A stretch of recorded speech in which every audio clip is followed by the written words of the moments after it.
A nossa aula de hoje é uma aula um pouco diferenciada. Na verdade, é uma aula para a gente refletir. Vou descontar a nota, hein? É uma aula para a gente refletir um pouco sobre a nossa situação e criando alguns conceitos durante a aula. Nossa aula, então, fatalismo e conformismo. Alguém tem alguma ideia do que é fatalismo e conformismo? Então tá. Fatalismo e conformismo, por que será que eu escolhi esse tema hoje? Primeiramente, para a gente fazer uma reflexão, né? Lembrando que a aula de filosofia ela aceita, né, essa reflexão, cabe essa reflexão na aula de filosofia. Então, fatalismo e conformismo. Esse significado eu peguei no dicionário de filosofia, tá?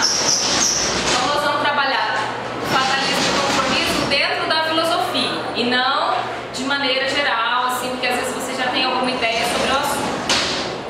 Então, o significado: fatalismo é uma doutrina segundo a qual todos os acontecimentos do universo, especialmente os da vida humana, encontram-se submetidos ao destino. Tudo está em conformidade com o destino, não restando nenhuma atitude ou nenhum lugar para a inteligência humana para modificar tal situação. Veja que eu coloquei modificar ali para vocês pensarem um pouco sobre isso.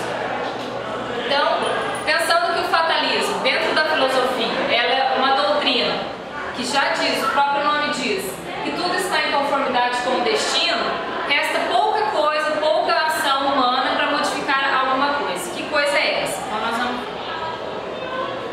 Na cultura grega, né, temos assim, como afirmar isso, que a cultura grega é em parte fatalista.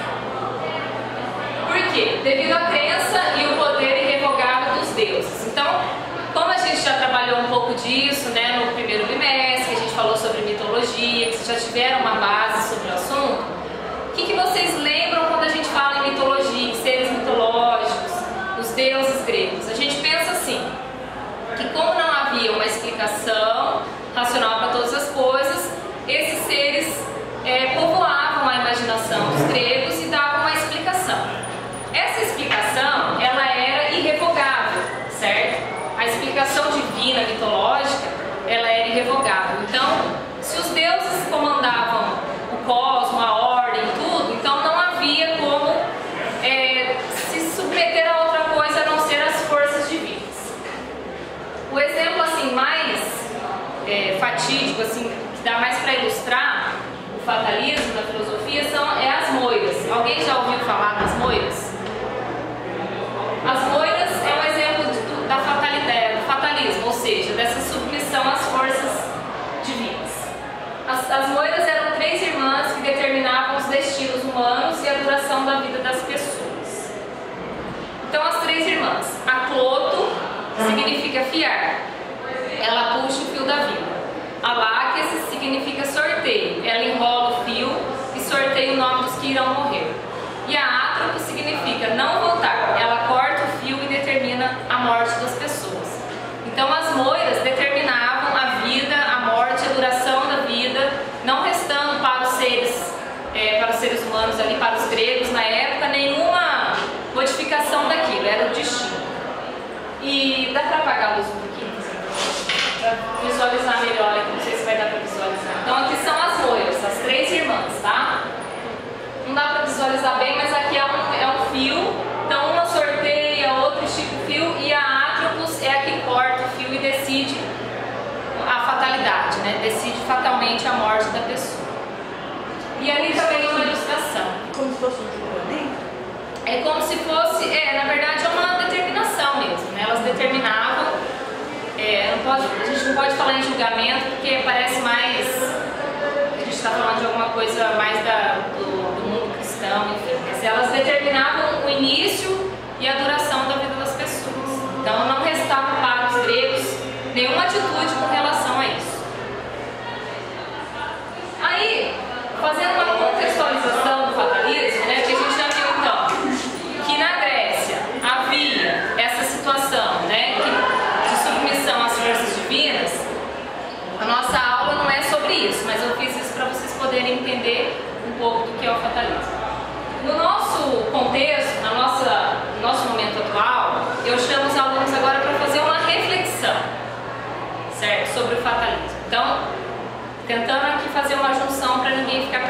Primeiro eu falei que o fatalismo e conformismo são palavras parecidas, têm significados parecidos, que é, na verdade, uma situação em que o ser humano não pode modificar, não possui condições para modificar uma situação. Então, o fatalismo, para vocês memorizando mais ou menos o que seria isso. Para hoje, né, falando que a cultura grega era fatalista, e hoje nos nossos dias, como que a gente pode contextualizar esse fatalismo? Vivemos em um contexto repleto de desigualdades econômicas, sociais, reclamamos sempre da desonestidade política, das diversas formas de corrupção e abusos de poder. Obedecemos às ordens vigentes que nos transformam em coisas. Eu coloquei entre parênteses a palavra reificação. A palavra reificação é um termo marxista, tá? Para designar o homem como coisa, e não como pessoa em si, mas sim como coisa, como objeto de alguma força maior, certo? O sentido da vida, ou a felicidade humana, se modificou de estado de espírito para estado de mercadoria. Então isso aqui que eu coloquei é para vocês, né, irem acompanhando e pensando na rotina de vocês, no dia a dia de vocês, como que é na família de vocês, como que é a realidade, né? Não só de cada, dizendo aquele é rico, aquele é pobre, não, mas de maneira geral, né? Nós vivemos em um mundo, num contexto desigual, certo? De injustiças, de abuso de poder. Há realmente essa situação de que nós somos transformados em coisas, né? No sentido de que somos apenas um objeto aí nessa luta aí, nesse sistema. Então acho que todo mundo tem um pouquinho de, pode ter, não muito, mas alguma semelhança, ou vai concordar em algum aspecto que a vida, enfim, esse sistema é injusto, que há várias formas de corrupção.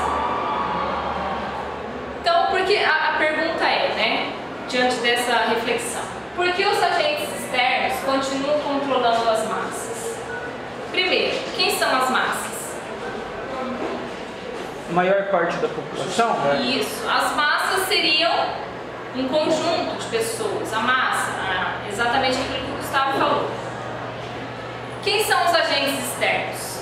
Aqui eu coloquei, né? Os agentes externos não é só uma pessoa, não é só um tipo de poder, não é só o sistema capitalista que vocês já ouviram, todo mundo reclama do sistema capitalista, mas eu coloquei os agentes externos como um conjunto de coisas, tá? Como uma soma de poderes.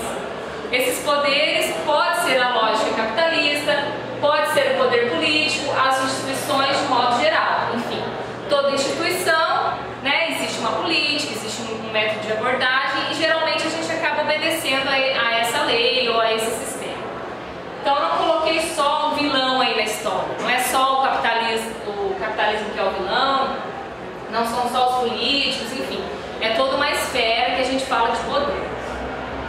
Então, já que estamos nesse contexto, numa situação onde esses agentes externos, essas forças externas nos controlam, de certa forma determinam a nossa condição, nós caímos no fatalismo, no conformismo e nessa sujeição.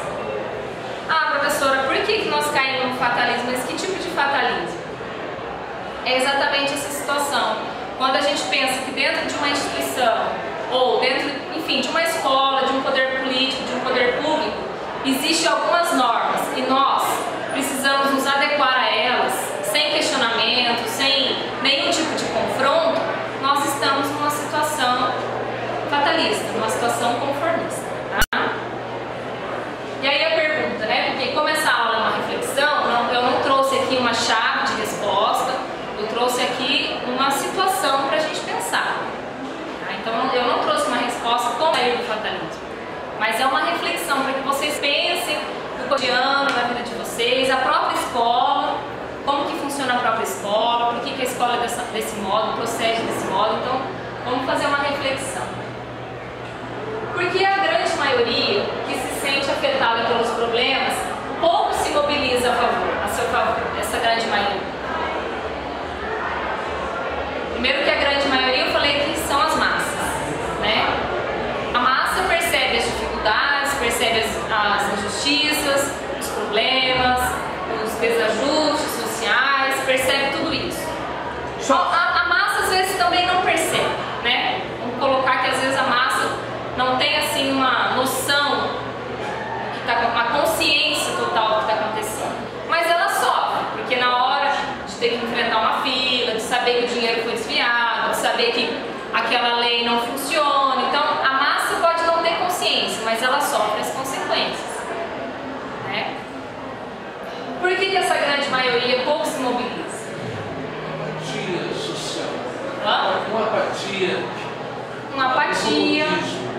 comodismo, uma indiferença, né?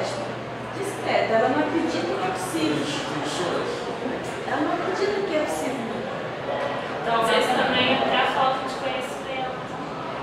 Então a gente percebe assim, como eu falei que essa aula não tinha uma resposta pronta, eu queria que vocês mesmos fossem pensando por quê, né? Porque nós somos também a massa. Nós fazemos parte, nós precisamos, nós vivemos em uma sociedade. Então, por que nós muitas vezes não mobilizamos, não transformamos as coisas? Uma das coisas que a Sônia falou, por descrédito, né? A gente acredita realmente, nós temos um problema na universidade, que falta isso, falta aquilo, falta tudo aquilo outro. Qual que é a posição da maioria? Se afasta, né? A posição é, esse sistema é assim, a regra é assim, é muito difícil, é engessado, é complicado chegar lá, deixa isso quieto, eu não me comprometo, eu não faço parte da mudança. E aí, claro que esses elementos de dominação vão se fortalecendo cada vez mais, porque há uma neutralidade, uma indiferença, como disse o Paulo, uma apatia em relação a esses problemas. Na escola de vocês, mesma coisa que na escola, né? A gente vê assim, os alunos às vezes não estão de acordo com alguma situação que o diretor coloca, enfim. Há desajustes, há desavenças, mas a verdade é que pouca gente se mobiliza ou tem consciência de como mudar a situação. Outra pergunta, perceberam que são questionamentos aqui, né? Nós vamos levantar questionamentos para que vocês possam, de dentro de vocês mesmo, tirando as ideias, fazer uma maiêutica socrática.